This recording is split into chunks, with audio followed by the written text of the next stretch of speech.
Hi, this is Patrick. In this video, I'm going to talk about kind of what do you do when you're researching and you're trying to find an article that you have the title maybe you even have the full reference, but you're going to the library, you're entering your information, and you're just not coming up with anything.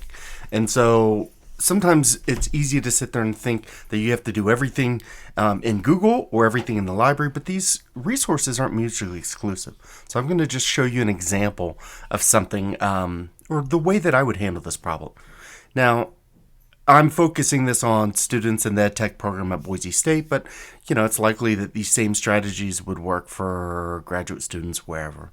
So let's take an article like this. So the article is one that I wrote on digital music. It's called Hot for Teacher, to reference Van Halen. But let's say that you just are going to try to search for Hot for Teacher. Now that's a real common, maybe it's not so common, but it is because of the song and the music, something that you would find a lot in Google. And so it's with tech trends. And so if you go to tech trends in any journal, usually at some place on it, you'll see where they're indexed. And so if you scroll down here, you can see that actually tech trends is indexed everywhere, it seems, right? So some of the big ones are Academic Search Premier. You can see ERIC. You can see Emerging Scholars, which is kind of Web of Science. You can see Google Scholar. You can see all the ProQuest. You can see Scopus. So based on this should really come up pretty easy. So typically with Boise State, you would come over here to the library page, and you'll notice that there's this option here for articles and databases. So it would make sense that you could be able to click here, and right at the top, type in Hot for Teacher. So I could put quotation marks around it to try to narrow it more.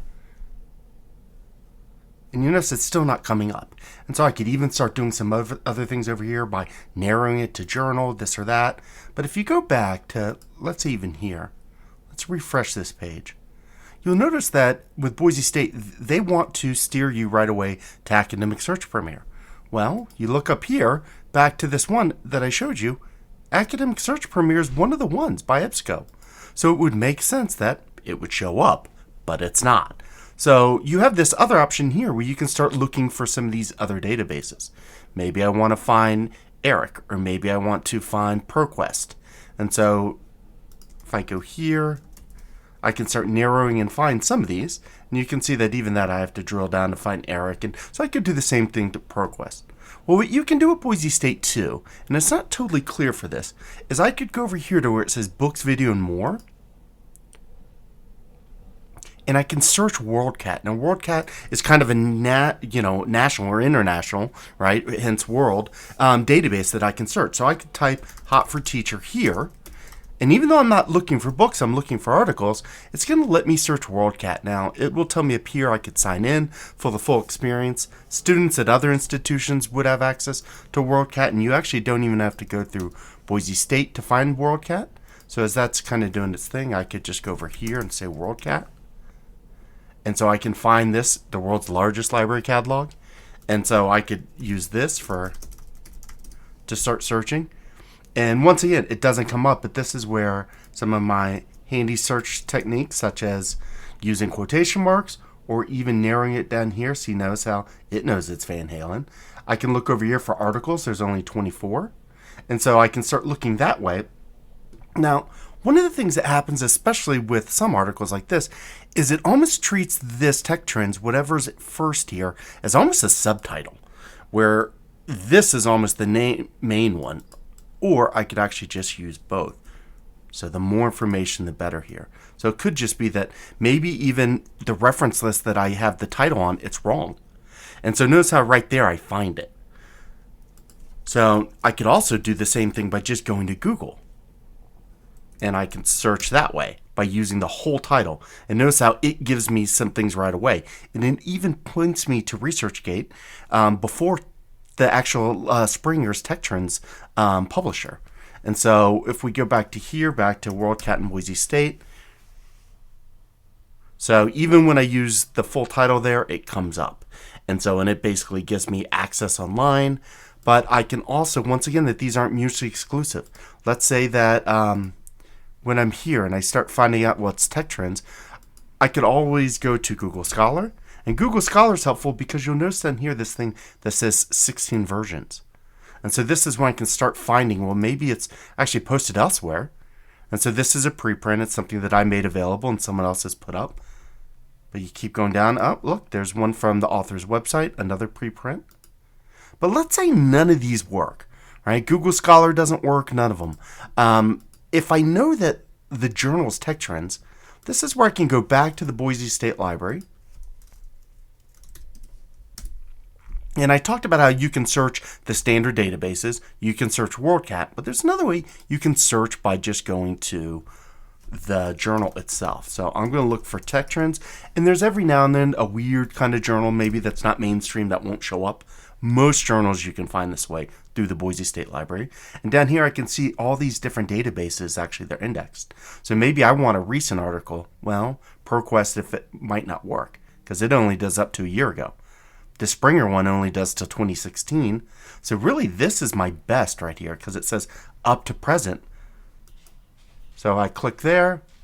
It's going to bring me to Tech Trends page. So what I should be able to do is find volume and issue, and I can start drilling down. Now I could even try the search option, but I'm going to make note that this is volume 54, and it's 2010, the year. So I'm going to go look for it that way. So I'm going to go down to volume 54.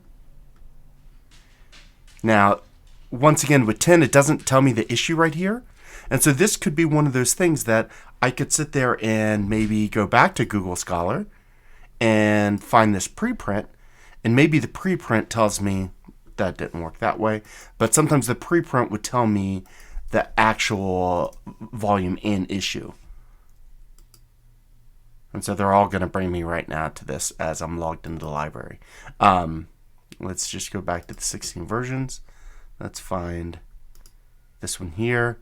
And I don't remember. See, sometimes with preprints, they don't actually tell you everything because the idea of a preprint is you're uploading it before it's available. So once again, going back to Google, sometimes you can scroll down and there's somewhere, and I just know this journal, sometimes there's a place where you can find how to cite this. And sometimes they would, depending on if they do full APA, right, or even this download citation, you can sometimes find out what that volume issue is. You can also sometimes go to the DOI. But in this case, I'm going to work with this idea of assuming that it's the first issue in here. So I'm going to go issue 1, and I'm going to see if I can find it that way. And I actually see another one that I wrote. But this is where you go back up, and you might even just search for the author.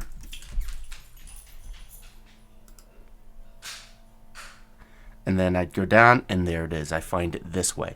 Now, the one last thing I might do is I might go back to Google Scholar. And this is where I say none of these are mutually exclusive. And I might search by the author and see if I can find it that way. Because maybe I know the year, but I'm not sure if the title's right. So this is where I can sit there and see, can I find more information? So this was a quick way of saying that Google Scholar in your library aren't mutually exclusive. They're all meant to help you.